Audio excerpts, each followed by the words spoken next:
Hello. Hey y'all, welcome back to Made It to Medicine with Vix. And today I'm talking interview tips. Interview season. You know the drill.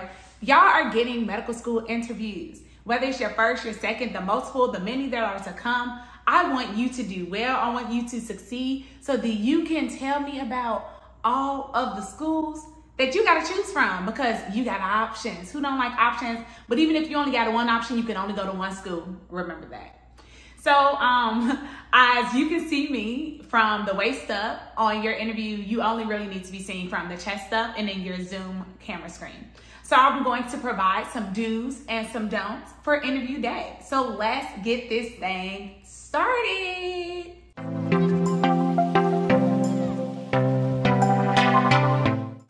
All right, hey y'all, so I want to quickly show you the nice and subtle makeup that I wore for my interview last year.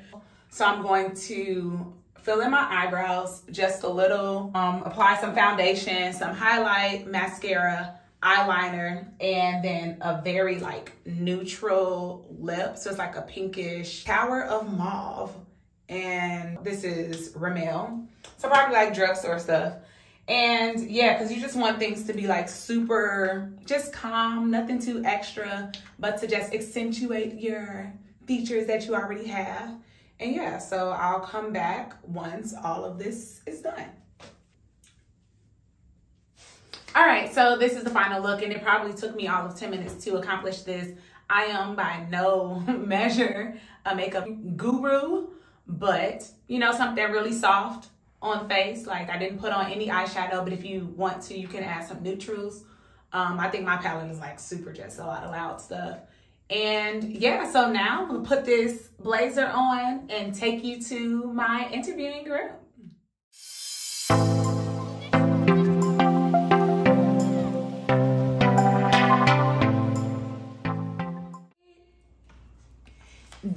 Please do make eye contact with the camera, not the screen. So we all know virtual interviews, they can be a little weird. I had to go through them last year.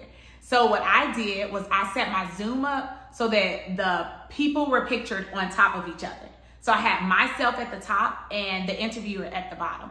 This way, if I were ever tempted to look at myself, I was pictured really close to the camera. And that way I'm still maintaining this virtual eye contact.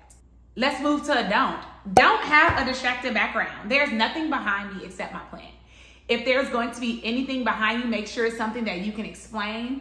A fourth year told me that they had a bookshelf behind them, and an interviewer randomly asked, okay, but what's your favorite book that's on your bookshelf? And if that's not something that you've prepared for, that can throw you off. But I talked about in some of my interviews how I became a plant mom during the pandemic, because during the midst of social isolation, I needed something to care for. I wanted to feel useful, to feel needed. So I'm okay with having my plant pictured here. Do get a ring light. I recorded this at first and I looked at the video and I was like, oh, that lighting's a little bad.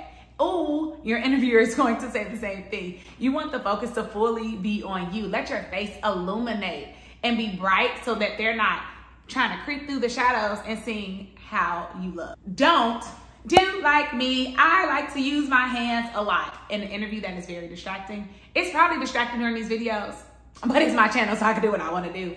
But on an interview, you don't want to be that way. You want your hands to, for me and for people that I've done interviews with, I say, if you use your hands a lot, cross them and put them in your lap and just hold them together. When I did my first set of interviews in 2019 that were in person, I literally crossed my legs at the ankle and held clasp my hands in my lap, because I didn't want to continue to talk like this. So the interviewer now is distracted with the way that my hands are swaying and not listening to the words that are coming out of my mouth. You gotta see, you got this interview spot because they liked what they read. Now they want to see if what they read is the same as what they're seeing in front of them. So don't let that be a distraction or a barrier. Do have stable internet connection.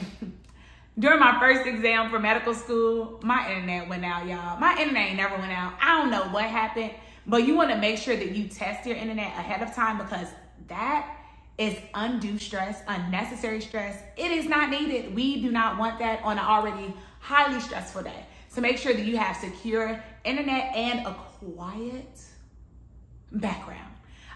Don't have the cats, the dogs, the pets in the background, your parents, your roommates yelling, because not only is that going to throw off your interviewer, it's going to throw you off, and you have prepped, you've worked hard for this. Don't do distractions. Who is she? Will not. And the last don't wear facial piercings. I was told that this could be offensive to some of your interviewers. In my opinion, it is not, but I don't make the rules of the game. So I did remove my nose ring for this video, but I kept my septum piercing in solely because I have not had it for a long time and I don't want my hole to close up. But if this were an interview day for me, I would remove both my nose and my septum piercing. And the final do that a fourth year told me, it's important to wear your hair if possible, similar to how you have it in your headshot.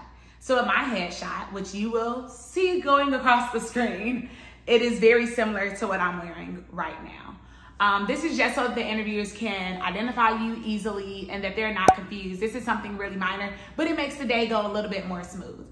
So I'll recap those do's and don'ts real quickly for you.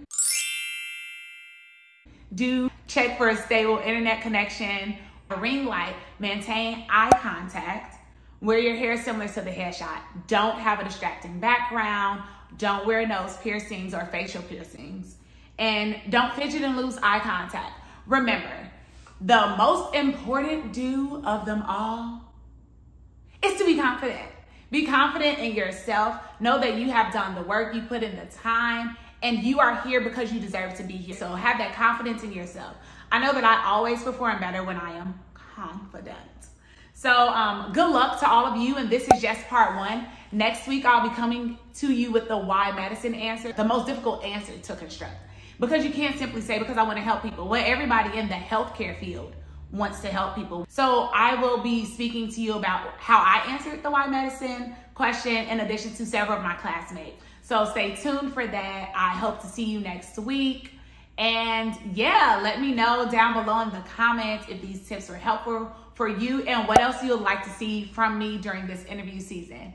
But good luck, everyone. I'm rooting for you, cheering you on, and let me know if you've already had some interviews or if you gained your acceptances already. Let's go, class of 2026. Bye, y'all. I'll see you next week with the Why Medicine. Holla!